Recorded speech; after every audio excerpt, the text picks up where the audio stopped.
श्री शिवाय नमस्तुभ्यम। हर हर महादेव। दोस्तों, आप सभी लोग जानते हैं कि 3 जनवरी 2026 यानी शनिवार को पड़ रही है पौष महीने की पूर्णिमा तिथि।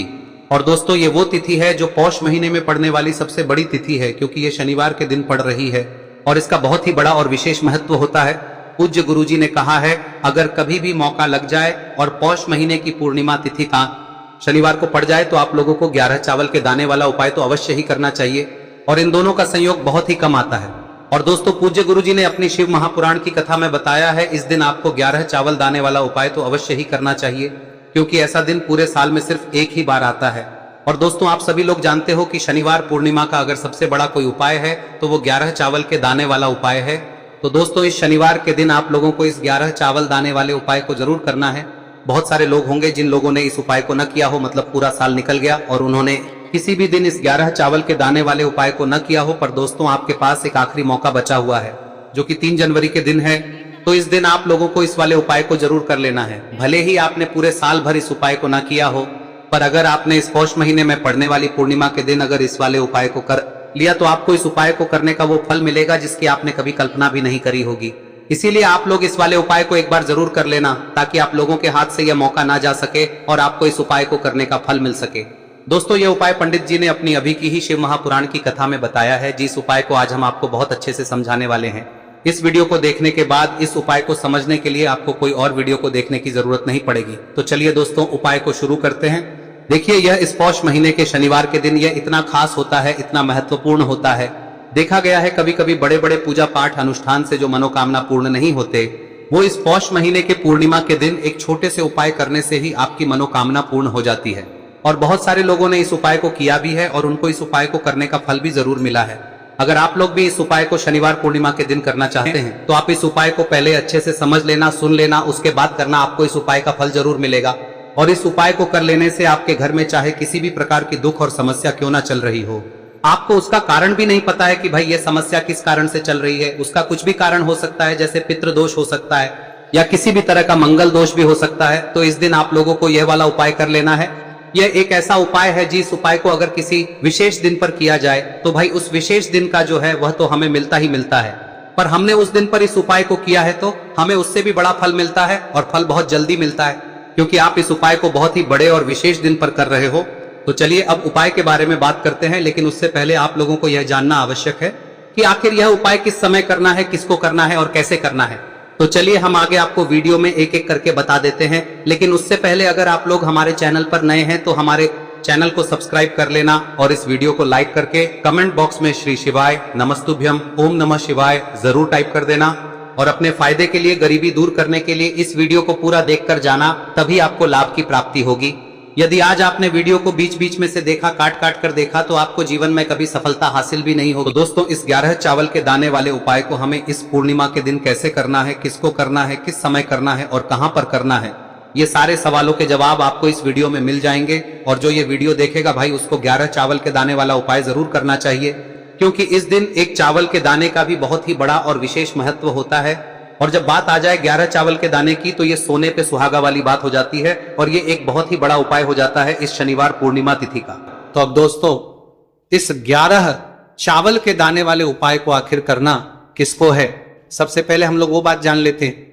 तो देखो, घर की जो बड़ी माताएं बहनें होती हैं, उन माताओं बहनों में से कोई भी एक बड़ी माता बहन इस वाले उपाय को कर सकती है। और दोस्तों, अगर आप चाहें तो अपने घर में से सभी सदस्यों को भी इसको करवा सकते हैं।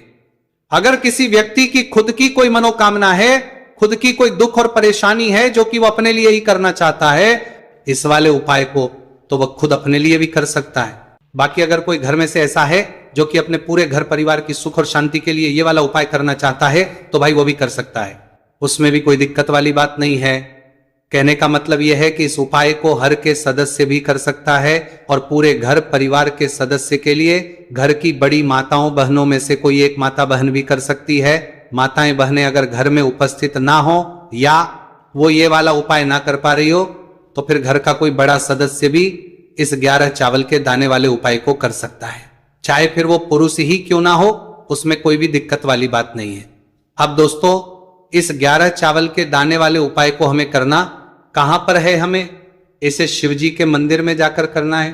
बहुत सारे लोग प्रश्न करते हैं उपाय को करते समय, क्या हम इस उपाय को घर पर कर सकते हैं? तो इस वाले उपाय को आप घर पर नहीं कर सकते हो। इस वाले उपाय को करने के लिए आपको शिव जी के मंदिर ही जाना पड़ेगा। उसके बाद में दोस्तों जो अगला प्रश्न निकल कर आता है वो ये आता है इस उपाय को लेकर कि आखिर इस उपाय को हमें किस समय करना है, सुबह के समय करना है कि शाम के समय करना है? तो देखो इस वाले उपाय को आप लोग सुबह के समय भी कर सकते हो और शाम के समय प्रदोष काल में भी कर सकते हो। अब अगर आप पूछो कि भाई सबसे उत्तम समय कौन सा रहेगा इस 11 चावल के दाने वाले उपाय को करने का, तो हम आपसे बस यही कहेंगे कि इस उपाय को आप सुबह के समय करेंगे तो ज्यादा बेहतर होगा। बाकी अगर प्रदोष काल शाम के समय भी करेंगे तो भी अच्छा होगा, उसमें कोई भी दिक्कत वाली बात नहीं है। तो अब दोस्तों जो अगली सबसे बड़ी और महत्वपूर्ण बात आती है वो ये आती है कि सुबह अगर हम उपाय को करेंगे तो हमें कितने बजे से लेकर बजे तक के बीच में करना है, और शाम के समय प्रदोष काल में करेंगे तो हमें कितने बजे से लेकर कितने बजे के बीच में करना है। तो देखो सुबह जितनी जल्दी हो सके आप उपाय को करने की कोशिश करना। बाकी अगर किसी कारणवश लेट भी हो जाओ, थोड़ी देर भी हो जाए, तो 10 या 11 बजे तक भी आप उपाय कर लेना, पर 12 बजे से ज्यादा देरी ना हो, ठीक है, इस बात का ध्यान रखना। उसके बाद में दोस्तों अगर शाम के समय प्रदोष काल की बात करें, दोष काल का जो समय है होता है वो शाम के 6 बजे से शुरू हो जाता है। मतलब शाम के 6 बजे से लेकर 7 बजे के बीच का जो समय होता है ये समय प्रदोष काल का समय होता है।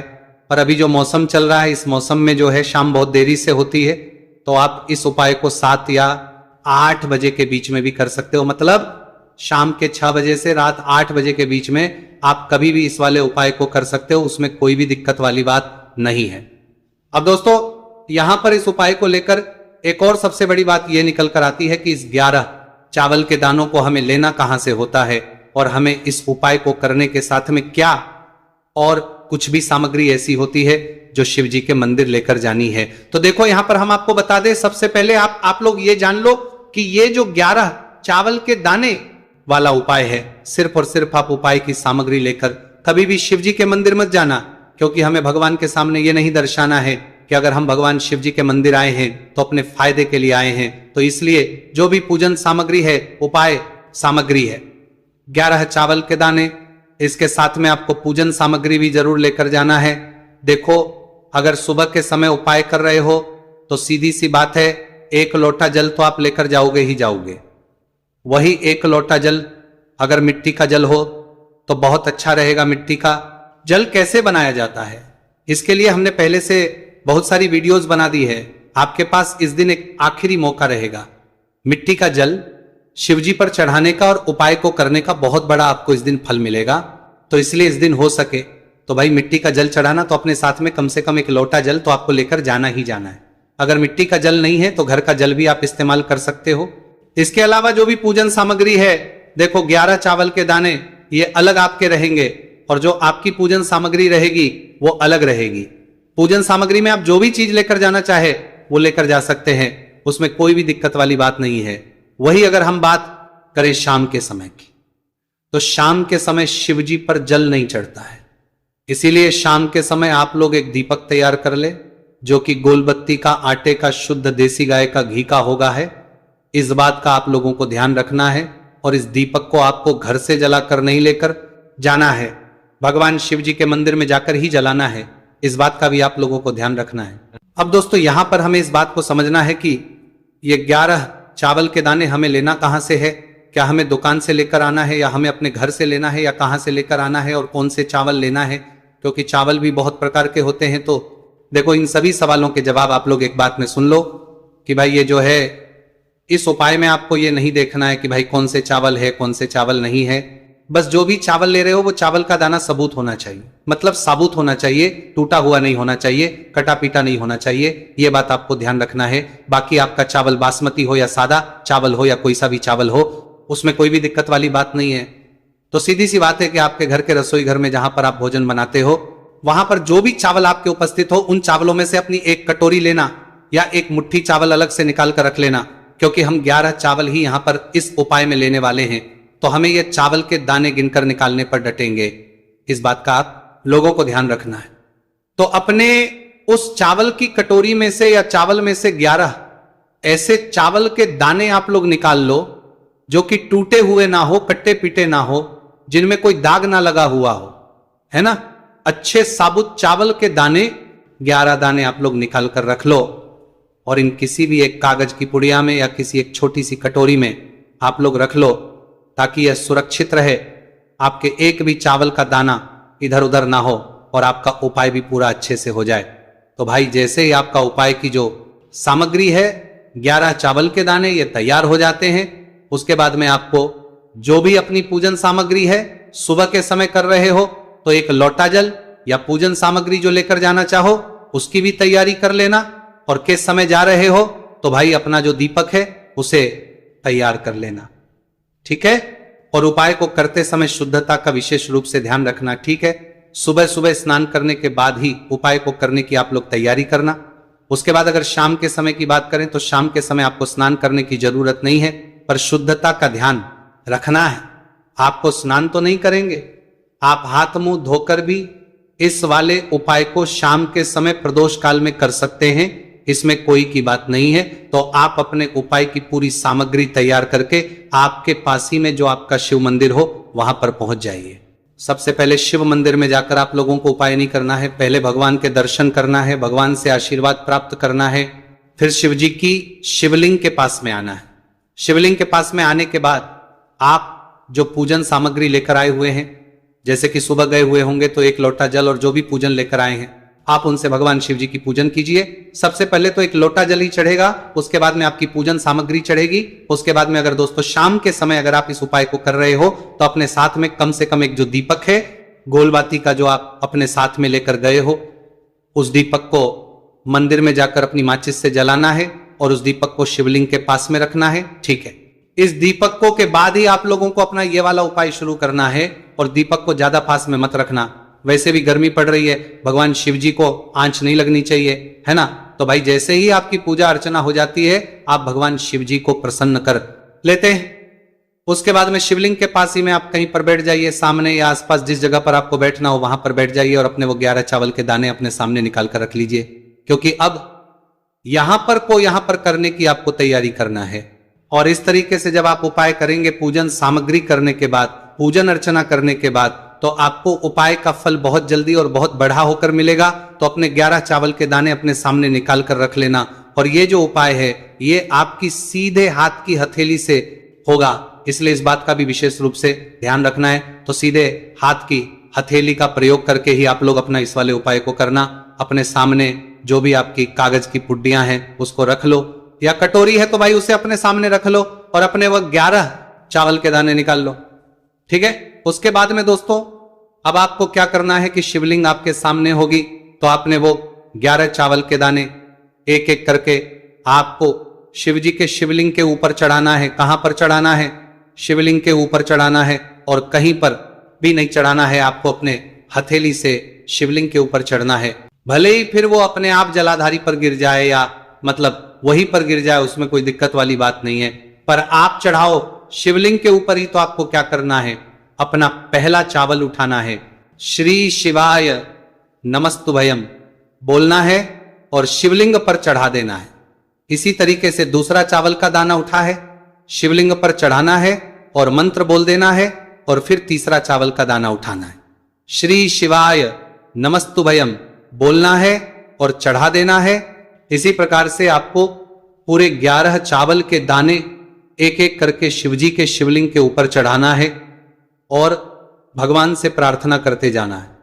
मतलब प्रार्थना तो आपको आखिरी में करना है, पर हर एक के दाने को चढ़ाते समय श्री शिवाय नमस्तु भयम जरूर बोलना है।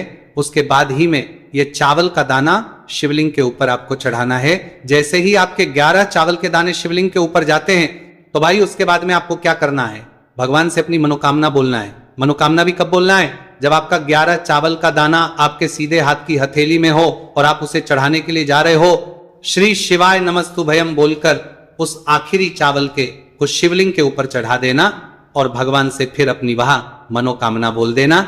जिस मनोकामना के लिए आप लोग अपना ये वाला उपाय कर रहे हो, जिस भी दुख और परेशानी के लिए आप लोग अपना ये वाला उपाय कर रहे हो, उसके बाद में जैसे ही आप अपनी मनोकामना बोल देते हो आपका ये वाला उपाय पूरा हो जाता है।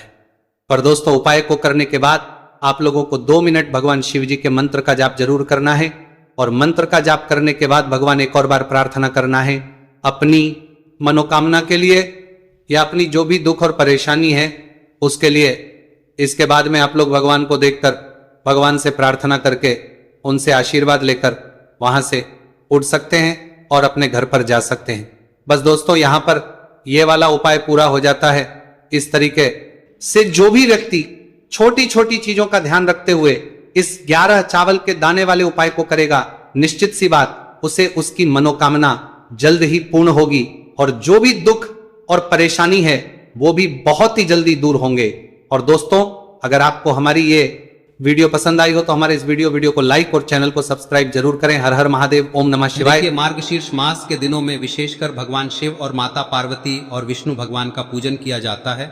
अब साथ ही साथ पूर्णिमा का दिन भी पड़ गया है, तो ऐसा समझ लीजिए आपके जीवन में धन भी आएगा, सुख भी आएगा, धन बढ़ेगा भी और साथ ही साथ आपके जीवन के सारे संकटों को भगवान शिव जी दूर कर देंगे। तो चलिए सबसे पहले बात कर लेते हैं सबसे पहले उपाय की, जो कि गुरुवार वाले दिन आपको विशेषकर करना है। और इस उपाय को करने से आपकी कोई भी ऐसी इच्छा, कोई भी विश जो अभी तक अधूरी है, पूरी नहीं हो रही है, तो आपकी बड़ी से बड़ी विश और मनोकामना भी पूरी हो जाती है जब आप गुरुवार पूर्णिमा वाले दिन इस पहले उपाय को कर लेते हैं। तो देखिए आप सभी जानते हैं कि श्री हरि विष्णु जो है उन्हें तुलसी दल सबसे प्रिय है। बिना तुलसी माता के श्री हरि विष्णु अधूरे हैं और बिना तुलसी पत्तों के श्री हरि विष्णु